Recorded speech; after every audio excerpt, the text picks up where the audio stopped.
I want to try to get across one major thing this morning, and that is that the chance of nuclear war on the Korean Peninsula and in its vicinity is still very strong, and it would be the most terrible war in history.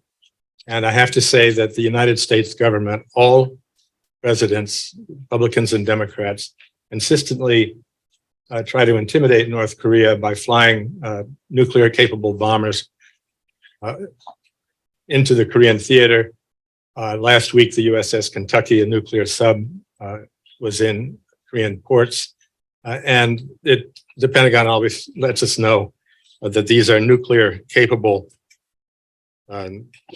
weapons or systems.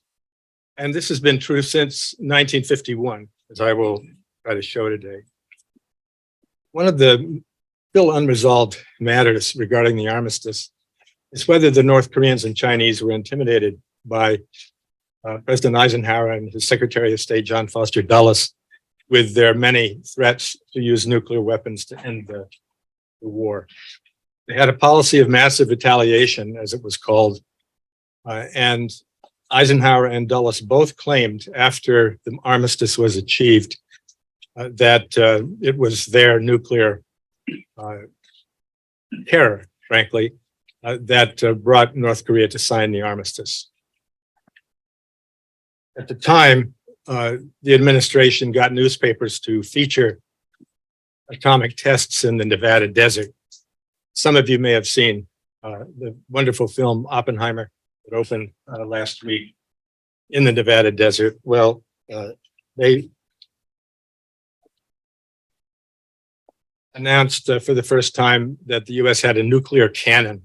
They fired a nuclear shot of 10 kilotons in the Nevada desert. And this photo was on the front pages of many newspapers.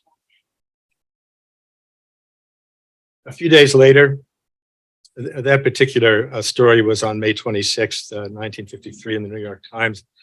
And a few days later, the Times reported a mighty atom blast that many thought was a hydrogen bomb. It wasn't. It was just a very large atomic bomb. As you know, at that time, the US and the Soviets were just freely blowing off nuclear weapons in the atmosphere. Soviets, I believe, at one point tested a 50 megaton nuclear weapon in the atmosphere. And the radiation that flowed from these tests is still something that's an issue. I was just listening to NPR the other day, where people from Nevada were talking about all the cancers that had appeared in their families. Anyway, in spite of all of this nuclear hoopla, there isn't any evidence that these nuclear threats made any difference in North Korea and China signing the armistice. Basically, they made the decision to sign it in late March. 2 months before all this mayhem in the month of May. And probably the most important factor was the death of Stalin in early March. Stalin, really from the start of the war, as we know from a letter he wrote in 1950, was just happy as he could be that the US was bogged down in a war in Korea that turned out to be unwinnable.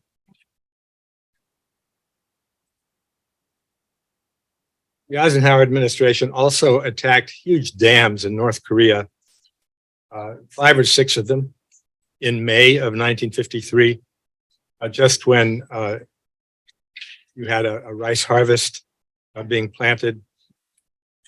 These are, in the literature, often called irrigation dams, but in fact, they were very large dams along the lines of the Hoover Dam or the Great Sweho Dam on the Yalu River, which we also bombed, although we never bombed the Chinese side of that. The Pujan River Dam was an enormous dam. I have some of the data at the bottom of this slide.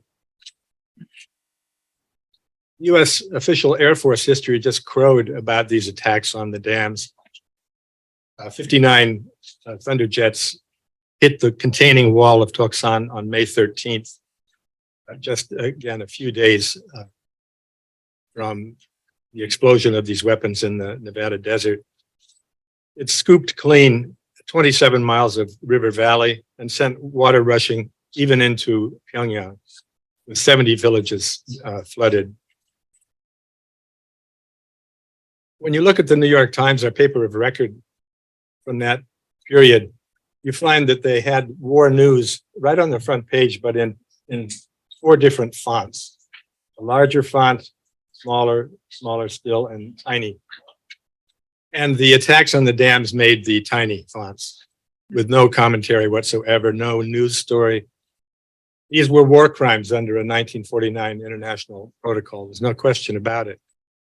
We're not talking about little dams like the Holland dams that the US said would be a war crime when Hitler hit those dams. We're talking about major dams. This is the Toksan Dam having been breached. Here is Kim Il-sung signing the armistice. And this is the American delegation at the signing. Notice there are no South Koreans present. South Korea refused to sign the armistice and still has never signed the armistice. But I wish there had been one South Korean in this picture. That would have been Baek Sun-yup, who was often the sole Korean surrounded by 8 or 10 Americans as the token South Korean part of this delegation. But everything was completely controlled by Americans.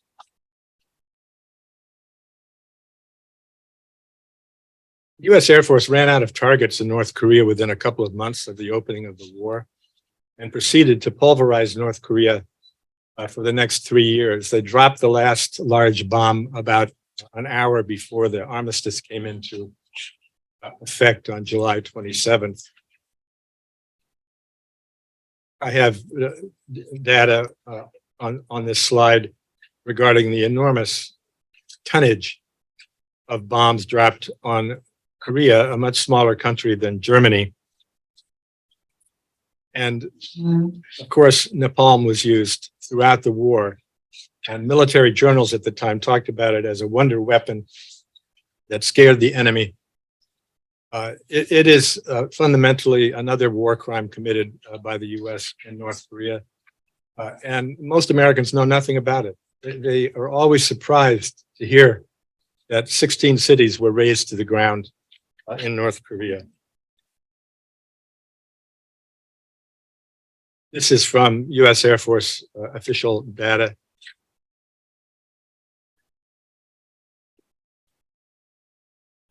Here is Pyongyang, sometime in 1953. Here's the port of Wonsan, which was not only bombed by the Air Force, but shelled time and time again with American warships standing offshore. This is the former Japanese government general building. Its shape is of the first character of Nippon when you look at it from the air. It was the central government building in South Korea into the early 1990s, torn down. It was built by German architects, I believe, in 1915, a beautiful building. I often read that both South and North Korea were completely destroyed by the Korean War. In fact, South Korea had a lot of damage in the northern third of the peninsula where North Koreans and Chinese occupied. But no Air Force was able to systematically control no communist Air Force was able to systematically control the air in South Korea. And so the damage was relatively small compared to what happened in North Korea. This is the building after the war. You can see that it was burned, but it was still standing. This is a comic book from the time. I am getting older and older, and I'm old enough to have read comic books during the Korean War. This isn't one of mine, but it's a comic book about a GI being hit by friendly fire by American napalm. This is Michael Walzer's book. I've taught this book so much that he really owes me some money. It is a study of the just war tradition.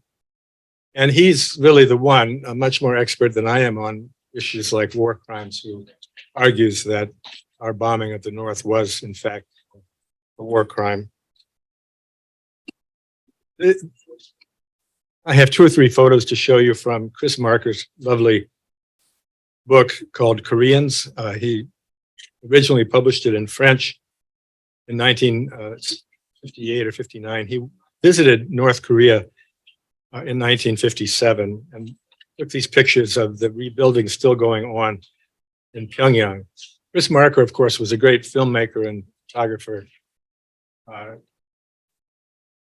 who died 2 or 3 years ago, maybe 4 or 5 years ago. Absolutely brilliant man. This is on the left, the government building that still you see every time there's a big march through downtown Pyongyang, having, I think, a priority on getting it restored at the very beginning of the reconstruction. These are, I believe, a mother, a daughter, and a granddaughter, widows. One of the terrible things about this war in both North and South is how many mothers became widows, how many wives became widows, how many children became orphans. As many of you probably know, the North Koreans had a big program to send orphans to Eastern Europe for their education. And we had more than 100,000 Korean orphans come to the United States under the auspices of various agencies. One of the international conferences that scholars know about, but most people don't because nothing happened on the American side, is the Geneva Conference in 1954. It was to work out peace arrangements in both Korea and Vietnam, with Vietnam having won the war against the French after the Dien Bien Phu battle. Secretary of State Dulles, however, had no intention of signing a peace treaty with North Korea or China. And he succeeded in dividing Vietnam instead of what would have happened if the battlefield results had held, which would be that Ho Chi Minh and Hanoi would have taken over the government of the South.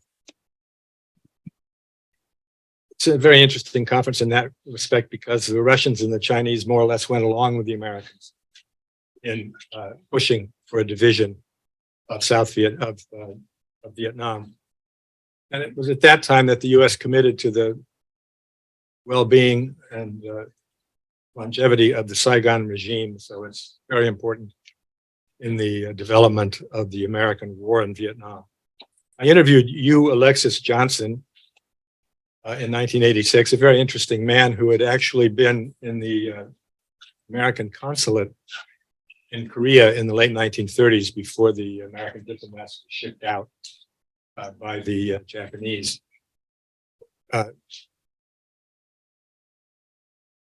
Anyway, he told me that they had no intention of doing anything regarding a peace treaty at Geneva. So I asked him, how do you prepare for a conference when you have no hope that negotiations are going to change anything? Well, you make your speeches and you also try to make sure that Foreign Minister Pyun is well established and knows what he's supposed to do. And then he kind of paused and coughed and said, don't let Syngman Rhee sabotage it. So nothing happened, and here we are in 2023. The first episode of nuclear blackmail was Operation Hudson Harbor in the fall of 1951, in which the U.S. sent so-called dummy A-bombs, big TNT bombs, over North Korea on simulated atomic bombing runs to see the circumference of destruction that would occur if an atomic bomb was used and whether large numbers of troops could be identified and hit with atomic bombs. As you can see from the second paragraph, this was a very serious project, extremely secret until it was declassified about 30 or 40 years later. And of course, A-bombs were not used because large masses of enemy troops were extremely rare. I would say they were a lot rarer when they see an atomic bomb coming off of a B-29. But one can imagine the leaders in Pyongyang observing a lone B-29 simulating the attack lines of Hiroshima and Nagasaki, never knowing whether it was fake or whether it was real.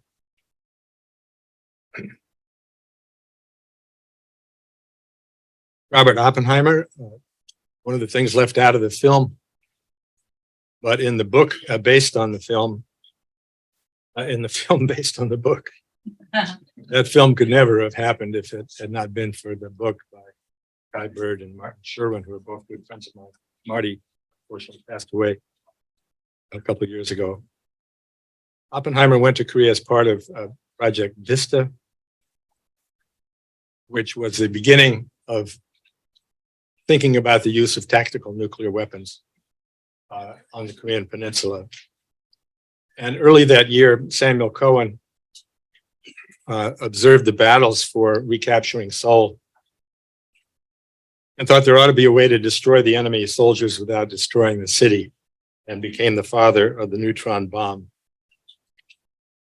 One of the things that I'm always thinking about, and hardly anybody else seems to be thinking about, is that Korea has been a centerpiece of American nuclear diplomacy and nuclear policy going back to 1951. It almost never gets any attention in the press. The most terrible thing the US ever did regarding the armistice is to break it so that it could install nuclear weapons on the Korean Peninsula. Section 13D restricted both sides from introducing new types of weapons into the Korean theater. And Admiral Radford, who was a real hawk, thought there were ways to get around it. Dulles, who was spent most of his career as a lawyer on Wall Street, realized that this would be a violation of 13D to install nuclear weapons. They tried to argue the communist side had violated 13D, but all it had done is introduce MiG-19s or 21s, new jet aircraft, but not a qualitative change like nuclear weapons. But anyway, the British protested, but the US went right ahead and relieved itself of its Armistice Treaty obligations. And in August, NSC 5702/2 approved the stationing of nuclear weapons in Korea. One of the major goals, which I did not realize until I read the National Security Council documents at the Eisenhower Library. Boy, I don't know how many of you have ever been to Abilene, but there was one cafe and it was about 110 degrees when I was there. That has nothing to do with what I'm talking about. Anyway, I found out that a major goal, particularly of Dulles, was to leash Syngman Rhee and keep them from attacking the North. This starts in 1953, right after the war ends, and it goes right into 1957. And I'm quoting Dulles here. In 1957, that Syngman Rhee might start a war. 2 weeks later, if war were to start in Korea, it was going to be very hard indeed to determine which side had begun the war. And Dulles even suggested that the North Koreans would put South Korean uniforms on their soldiers, infiltrate them into the South, and then attack the North to justify another war. This was somebody who was on the 38th parallel a week before the Korean War began. And I think it's something he thought about the rest of his life. Exactly how did this war begin? Anyway, very quickly in early 1958, the US put Honest John missiles. And then later, Matador cruise missiles, which also were meant to deter China and the Soviet Union. And soon, American war plans, and I've seen these war plans, there isn't any question about it. The ROK divisions and the US divisions were keyed to the early use of nuclear weapons in case a North Korea attacked. One of the things I believe we will discover when North Korea is finally opened up for an inquiry is that no country on the face of the earth in world history has ever built underground the way North Korea has. They have 15,000 underground facilities of a national security nature. They have enormous underground facilities for their military. Kim Il-sung said around 1962 or 3, a few years after these weapons were in the South, we have no defense against them. We have to build underground. It's our only defense.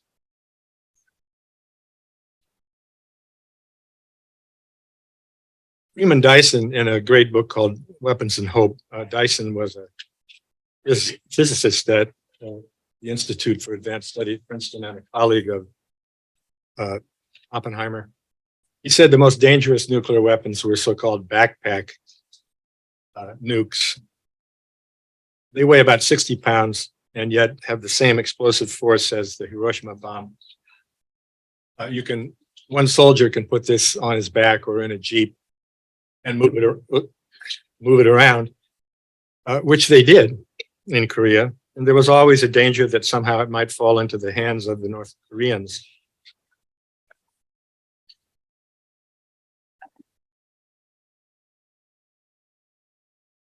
The American assumption from 1951 to 2006 was that China and the Soviet Union would not go to the threshold of nuclear war to defend North Korea.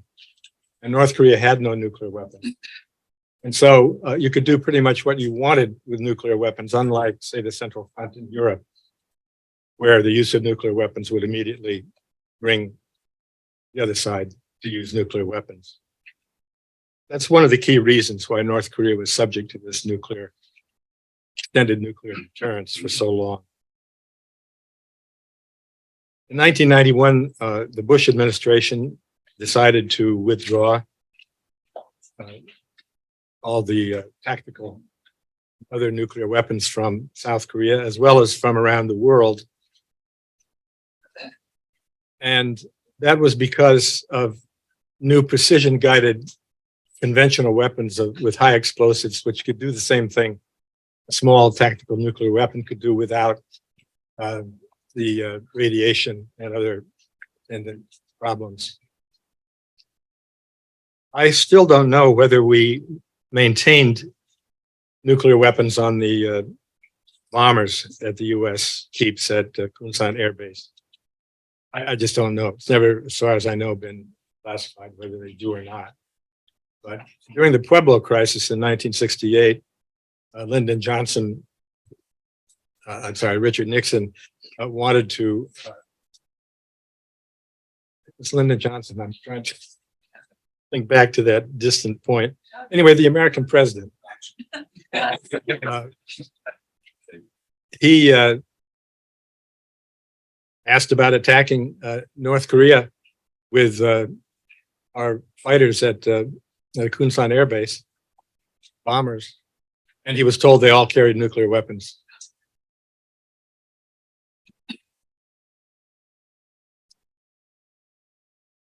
The last paragraph is very important. The withdrawal doesn't matter. The U.S. has subs and airplanes, fighters and bombers that can be deployed to the Korean theater any day of the week. And all presidents have done this. President Biden just got done with this USS Kentucky. First time in 40 years that a nuclear sub has stopped in Korea.